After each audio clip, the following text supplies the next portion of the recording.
Shalom, saya mahasiswa dari Institut Agama Kristen Negeri Tarutung. Nama saya Jenny Asri, NIM 2201011127, Program Studi Pendidikan Agama Kristen semester 1, Mata Kuliah Teologi Sistematika, Dosen Pengampu, Dr. Baginda Sitompul MPDK. Di sini saya akan menyampaikan topik mengenai Hamar Teologi, pengajar tentang dosa. Selamat mendengarkan. Yang pertama yaitu definisi dosa. Dosa adalah suatu konsep religius, bukan konsep moral belaka. Dosa adalah tindakan, pikiran, keinginan, emosi, perkataan, perbuatan, atau kelalaian untuk melakukan tindakan yang tidak berkenan kepada Allah dan layak dipersalahkan. Kata dosa untuk merujuk pada tindakan maupun kecondongan berdosa. Di Alkitab sudah dijelaskan bahwa manusia telah jatuh ke dalam dosa. Kehendak bebas yang diberikan Allah justru menjadi jerat bagi manusia untuk melanggar perintah Tuhan, yaitu tidak boleh mengambil buah dari pohon pengetahuan yang baik dan yang benar yang ada di tengah-tengah taman.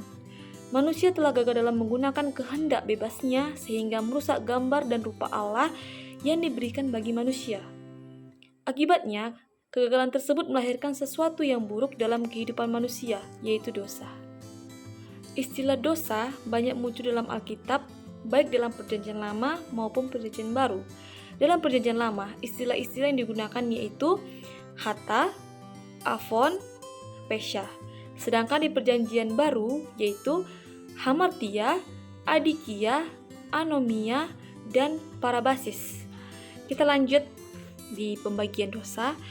Pembagian dosa ada dua, yaitu dosa asal dan dosa perbuatan.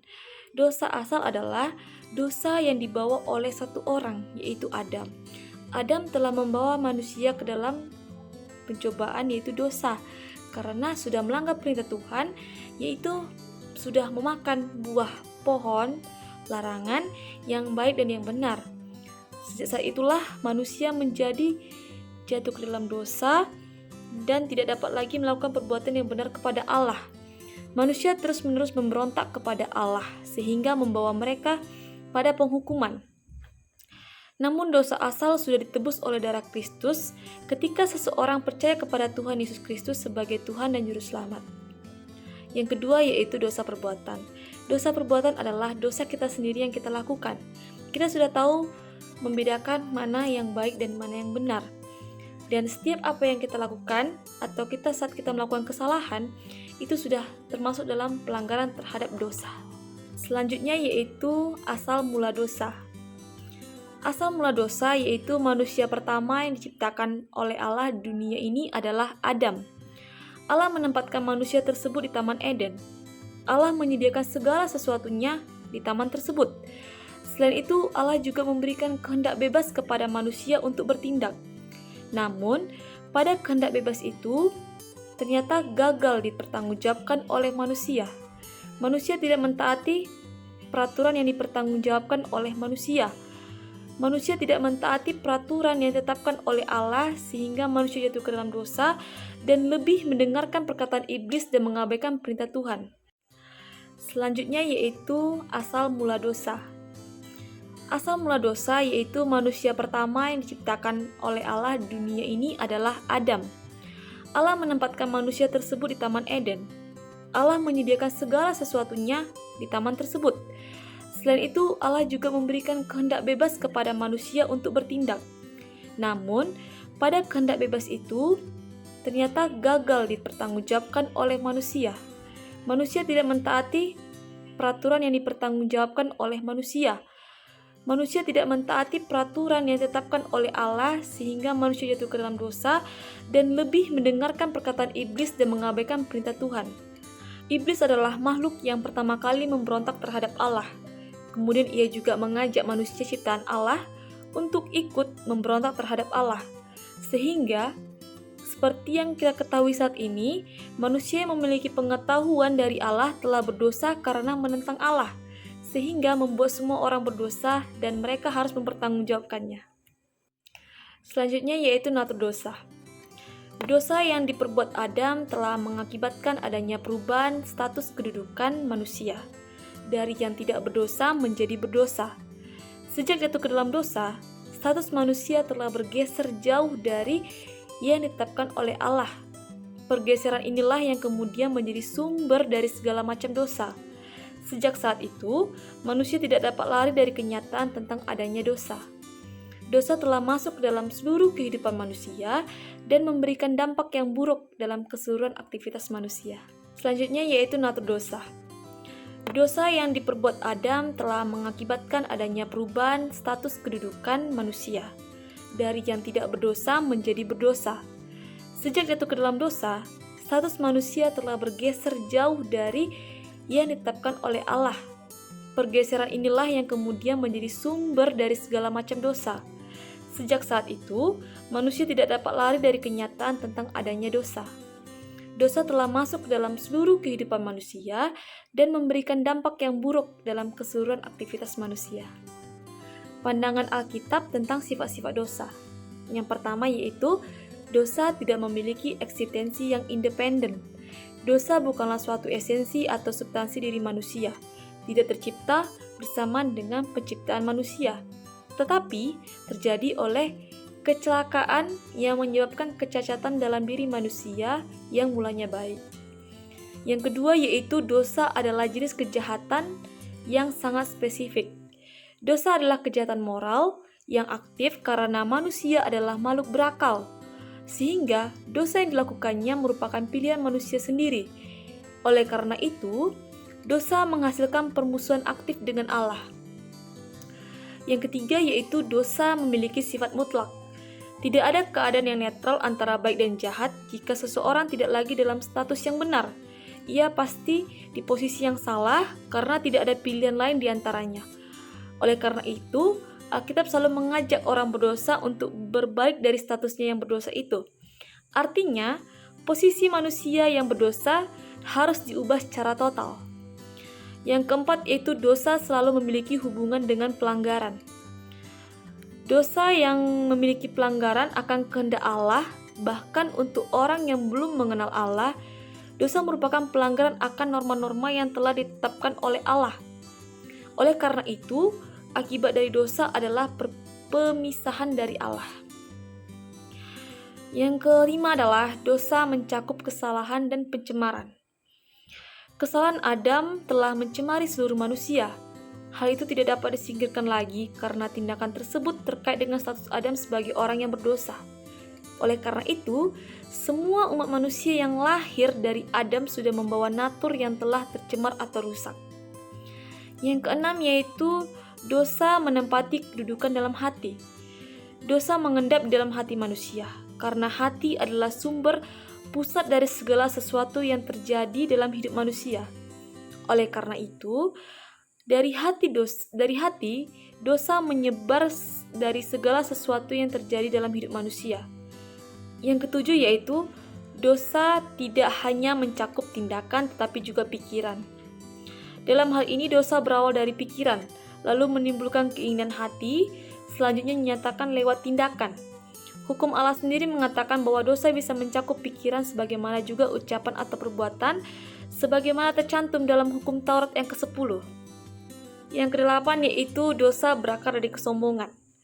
Akar dosa adalah kesombongan.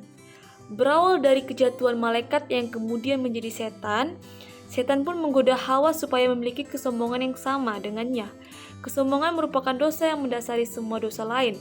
Karena pada dasarnya, dosa berarti keinginan untuk mandiri dan menolak mengakui ketergantungannya kepada Allah. Yang kesembilan yaitu dosa biasanya berkedok manusia adalah makhluk yang rasional. Sehingga dalam hidupnya, manusia selalu mencoba merasionalkan segala tindakan yang berdosa agar dapat dilanggar dengan tanpa perasaan bersalah. Contohnya yaitu dosa selalu dilakukan dengan suatu alasan yang baik. Kesulitan manusia untuk mengenali dosa sendiri sebab manusia lebih mudah melihat dosa orang lain daripada dosanya sendiri. Karena itu, maka kecenderungan manusia yaitu suka menutup-tutupi kesalahan atau dosa dia sendiri. Selanjutnya yaitu sifat universalitas dosa. Baik orang Kristen maupun orang yang bukan Kristen menyadari bahwa dosa memiliki sifat yang universal. Sebab Setiap orang, baik secara sadar atau tidak sadar, mengakui kenyataan bahwa manusia selalu bergumul dalam kejahatan moral di dalam dirinya. Bagi orang Kristen, sifat universalitas dosa ini sangat jelas karena Alkitab menyatakan hal itu berkali-kali. Ada 4 relasi universalitas dosa yang dapat kita jelaskan, yaitu yang pertama, relasi dengan diri sendiri. Dosa sebagai kuasa yang membelenggu. Sebab sejak jatuh dalam dosa, di dalam diri manusia ada kuasa yang mengikat yang mendorong manusia untuk melawan Allah. Yang kedua yaitu relasi dengan orang lain. Dosa adalah kelakuan yang merugikan. Dosa yang dilakukan dalam tindakan menjadi perbuatan yang merugikan orang lain, baik secara sadar atau tidak sadar. Yang ketiga yaitu relasi dengan setan. Dosa sebagai alat pemersatu dengan setan. Selain dimengerti sebagai suatu kuasa dan kelakuan, dosa juga sebagai alat yang dipakai untuk mempersatukan manusia dengan setan. Yang keempat yaitu relasi dengan Allah. Dosa sebagai sikap melawan Allah. Karena dosa, relasi manusia dengan Allah menjadi rusak, bahkan lebih dari sekedar rusak. Karena manusia menjadi berani melawan Allah. Namun, justru terhadap setan manusia menjadi begitu lemah. Pembahasan yang selanjutnya yaitu macam-macam dosa. 7 dosa maut menurut Billy Graham berdasarkan klasifikasi kuno. Yang pertama adalah kesombongan, kedua ketamakan, yang ketiga nafsu yang terlarang dan tak terkendali, yang keempat iri hati, yang kelima kerakusan, yang keenam kemarahan, dan ketujuh kemalasan. Dosa dalam Perjanjian Baru yaitu menajiskan tempat kudus, kemunafikan, ketamakan, menghujat, melanggar perintah Allah, melanggar hukum, kesombongan, menjadi batu sandungan, ketidaksetiaan, ketidaksopanan dan pelanggaran susila, tidak berbuah, amarah, ucapan yang berdosa, pamer diri, kurang beriman, dan sikap tidak bertanggung jawab dalam pelayanan, kurang berdoa, bebal, kecongkakan, tidak benar dan tidak adil, tahu yang baik tetapi tidak menjalankannya, melanggar atau melampaui tuntutan Taurat. Selanjutnya yaitu dosa menurut pembedaannya. Yang pertama yaitu pembedaan antara dosa-dosa roh dan dosa-dosa daging.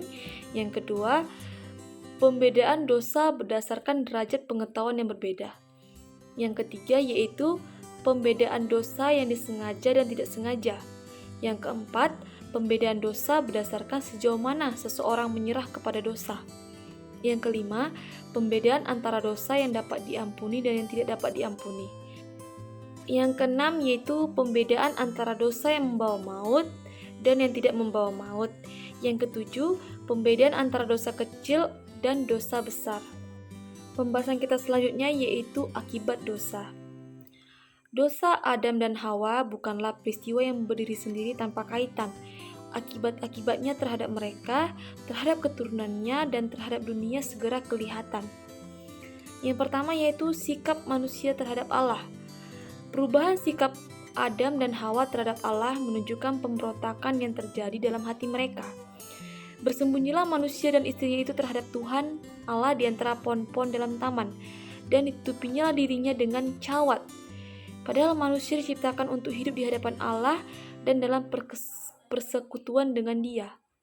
Tetapi sekarang setelah mereka jatuh ke dalam dosa, mereka gentar berjumpa dengan Allah. Rasa malu dan ketakutan yang sekarang merajai hati mereka menunjukkan bahwa perpecahan sudah terjadi. Yang kedua yaitu sikap Allah terhadap manusia. Perubahan tidak hanya terjadi pada sikap manusia terhadap Allah, tetapi juga sikap Allah terhadap manusia. Hajaran, hukuman, kutukan, dan pengusiran dari Taman Eden, semuanya itu menandakan perubahan.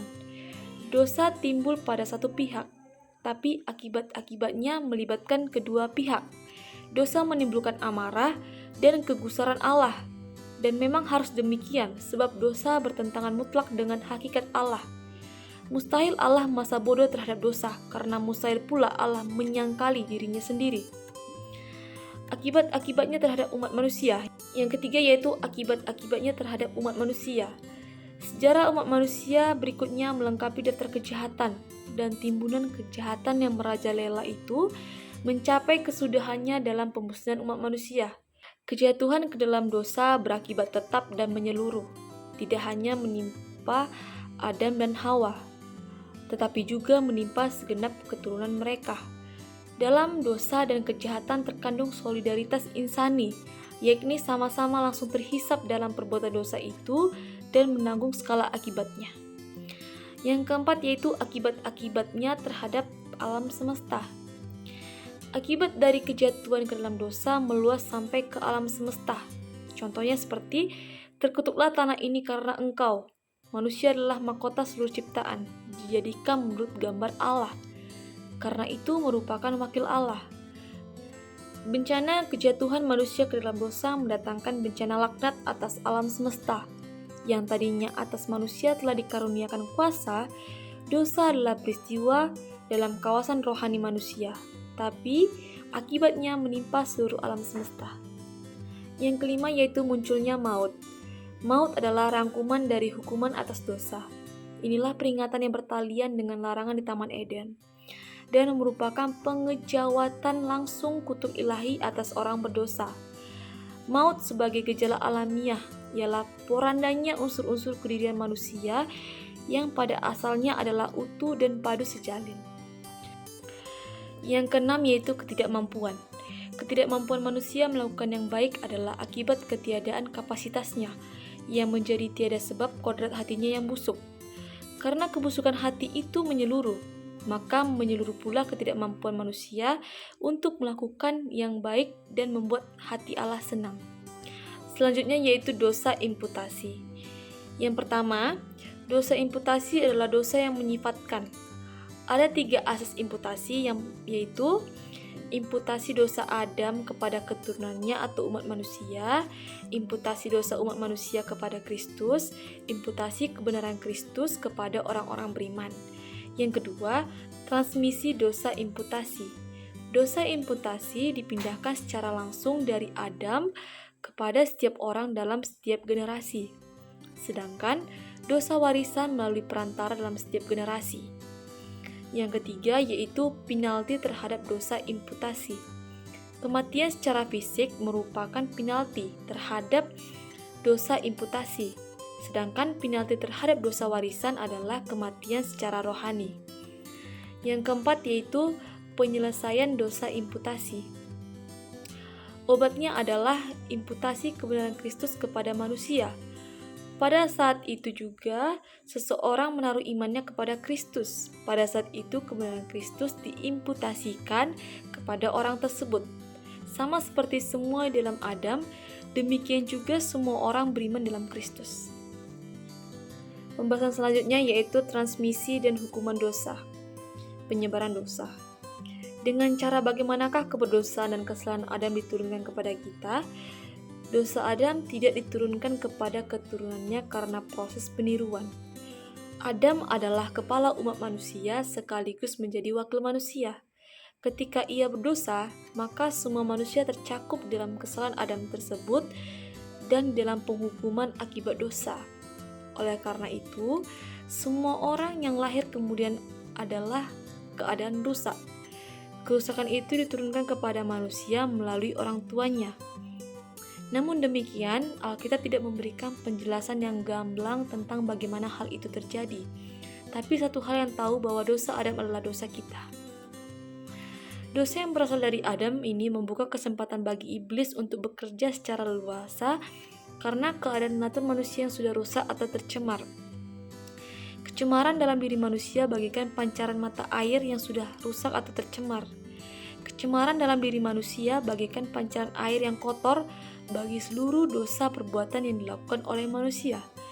Dosa perbuatan adalah dosa-dosa pribadi yang bersifat jamak yang dilakukan manusia, baik yang berupa tindakan maupun yang dalam pemikiran manusia. Sedangkan dosa asal adalah bersifat tunggal. Dosa asal memberi kekuatan yang fatal yang menyebabkan manusia secara terus-menerus melakukan tindakan atau perbuatan yang memberontak kepada Allah, yang membawa pada penghukuman. Pembahasan selanjutnya yaitu orang Kristen dan dosa. Menjadi seorang Kristen tidak langsung berarti bebas dari dosa maupun dari ketaatan terhadap ajaran Kristus. Sering terdapat kesalahpahaman mengenai relasi orang Kristen tentang dosa, yaitu pertama, soal kesempurnaan yang palsu, dan kedua, soal keadaan tidak berhukum. Ada sementara pihak yang mengajarkan bahwa orang percaya tidak lagi mungkin berbuat dosa. Pandangan seperti ini disebut kesempurnaan, perfeksionisme, yang tidak berdasarkan Alkitab.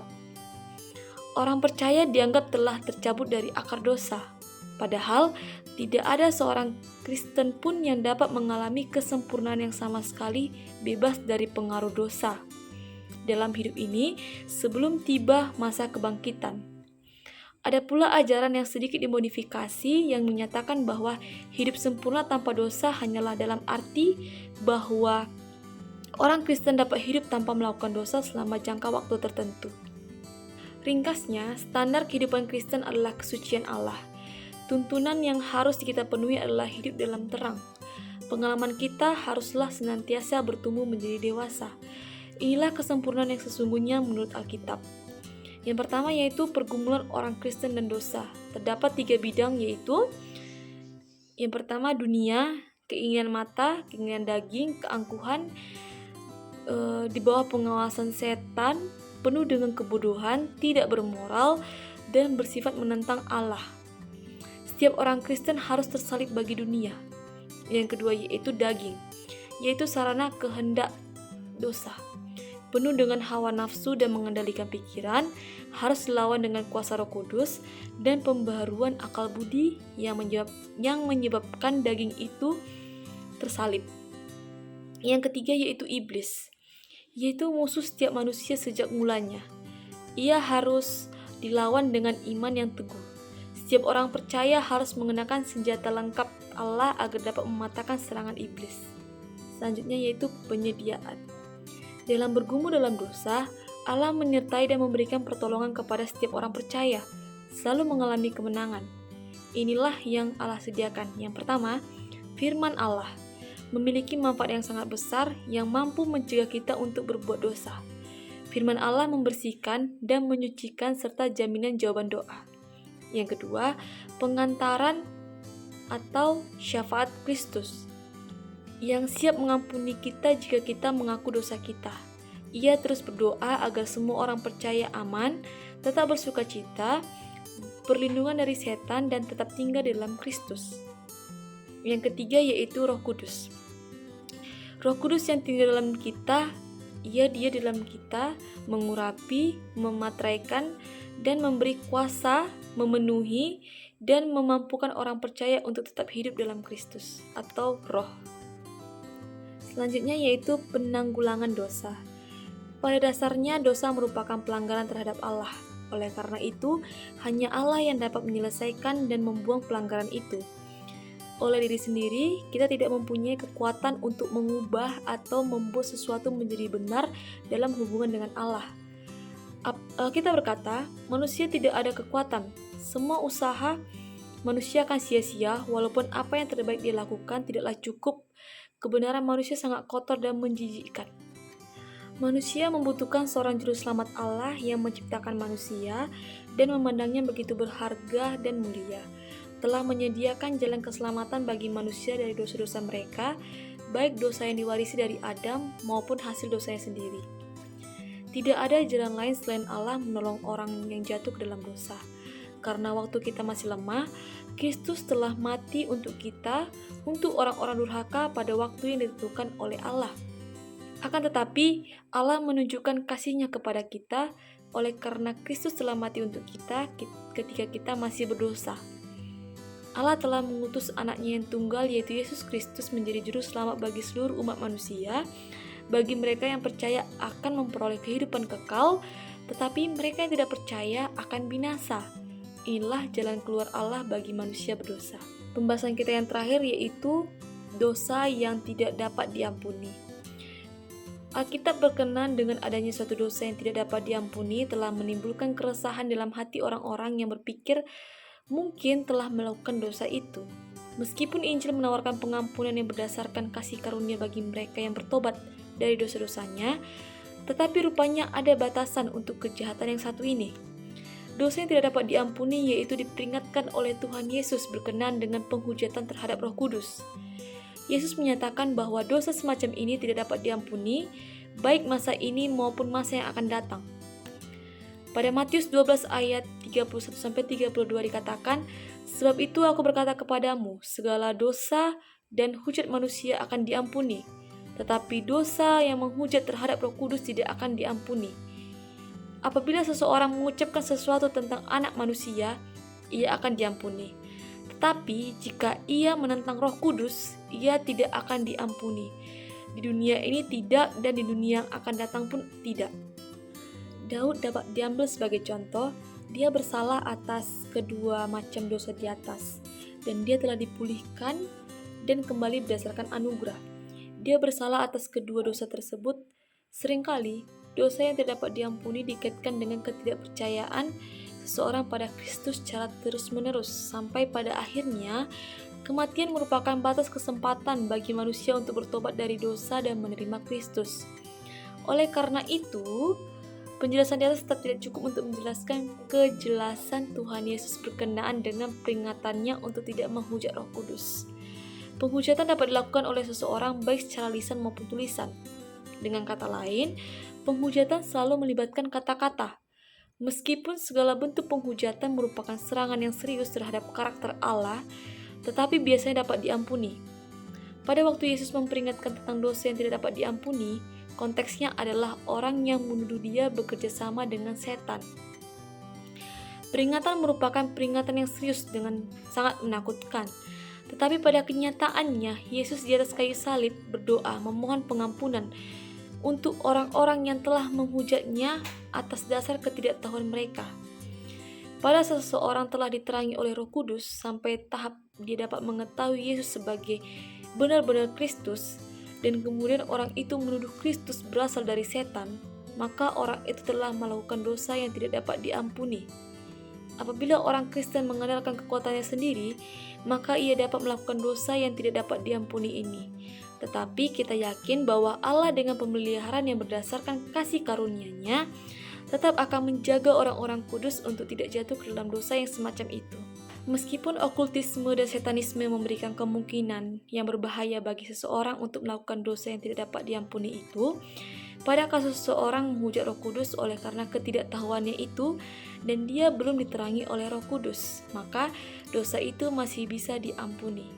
Sekian dari pembahasan topik mengenai hamartiologi, pengajaran tentang dosa. Semoga topik yang saya bahas ini dapat menjadi berkat untuk kita semua. Tuhan Yesus memberkati. Shalom.